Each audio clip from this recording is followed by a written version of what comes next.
एक अद्भुत समय में जहां पांडव अपनी मां कुंती के साथ वन की गहराइयों में भिक्षाटन कर रहे थे, वहां एक नई कहानी की शुरुआत हुई। सूरज की गर्म किरणें जो पत्तियों के बीच से झर रही थीं, उनके चेहरे पर एक इंद्रधनुषी चमक ला रही थी। वे एक ब्राह्मण के वेश में थे, समय के सांचे में ढलते हुए, जबकि उनके पास केवल अपनी मां की करुणा और एक दूसरे का सहारा था। कुंती, जो दीनता और साहस का प्रतीक थी, अपने बेटों के साथ चल रही थी। लेकिन भीषण परिस्थितियों के बीच एक अनहोनी की छाया उन पर मंडराने लगी। वेदव्यास जी, जो ज्ञान के सागर थे, अचानक उनके सामने आए।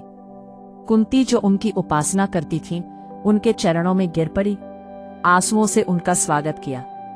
उन्होंने अपने दुखों को साझा किया और वेदव्यास जी ने धैर्य की सीख दी। संकट को सहो, अच्छे दिन आएंगे।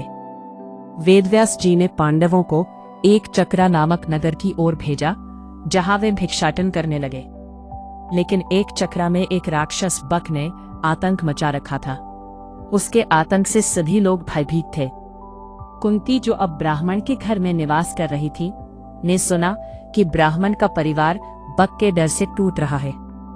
एक दिन रोने की आवाज सुनकर कुंती ने हिम्मत जुटाई और ब्राह्मण के कुटुंब की तरफ बढ़ी। उनके 3 सदस्यों के चेहरे पर आंसुओं की लकीरें थीं। ब्राह्मण ने बताया कि उनके पास केवल 3 सदस्य हैं और बक के आगे जो कोई जाएगा वो मारा जाएगा।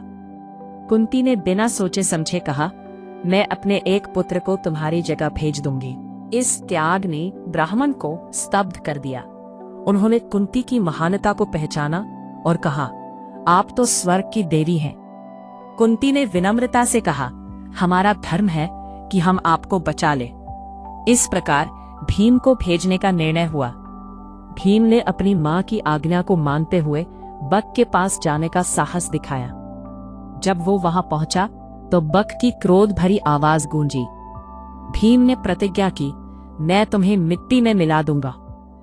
मल्ल युद्ध के दौरान वायु ने गरजते हुए दोनों के बीच संघर्ष हुआ। भीम ने अंततः बक को धराशायी कर दिया और नगर के लोगों को आतंक से मुक्त कर दिया। जब चारों भाई भीम के पास पहुंचे तो उन्होंने जश्न मनाया। कुंती ने गर्व से कहा, मेरे भीम ने एक चक्रा को सुरक्षित कर दिया। इस घटना ने सभी को एकजुट कर दिया। एक चक्रा के निवासियों ने कुंती और उनके पुत्रों की महानता को स्वीकार किया। ब्राह्मण ने गर्व से कहा कि उनकी मेहमान ब्राह्मणी ने उनके नगर को संकट से मुक्त कर दिया। इस प्रकार कुंती का त्याग और भीम का साहस एक नई दास्तान का निर्माण करने में सफल हुए।